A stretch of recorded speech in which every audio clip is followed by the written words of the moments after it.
जय जगन्नाथ कौन बरमपुर आवाज आसुनी जय जगन्नाथ अनुरोध करियो आपण टिके बस जाओ 10 मिनिट रे सारे भी बस जाओ ओके थैंक यू बस जाओ समस्त टिके बस जाओ बरमपुर प्रिय भाई और भौणी माने बंधुगण मां माने समस्त को मोर नमस्कार जोहार प्रणाम टिके बस जाओ समस्त टिके बस जाओ ताले पछर देख परिबे मु अनुरोध करी समस्त टिके सामने किए भी ठिया होइछन्ती बस जाओ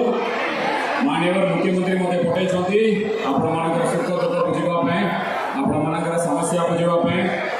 आपण माने जो भी दरखास्त देइछन्ती से सब मु पाइछि और कहार भी दरखास्त थिबो एबे हमर ऑफिसर माने बोली बोली की सब कलेक्ट कर देबे मु गोटे दरखास्त की छाड़ी के जीबी नै सब दरखास्त मु नै जीबी धन्यवाद धन्यवाद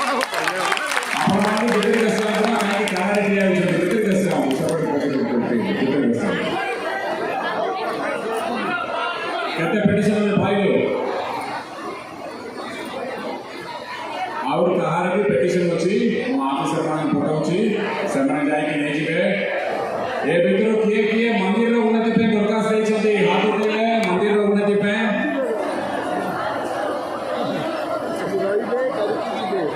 ठीक अछि गुडे लोग देइछन्ती ठीक अछि मस्जिद रो उन्नति पे के देइछन्ती मस्जिद पे ठीक अछि चर्च पे के देइछन्ती चर्च रो उन्नति पे गोटे 2 3 4 5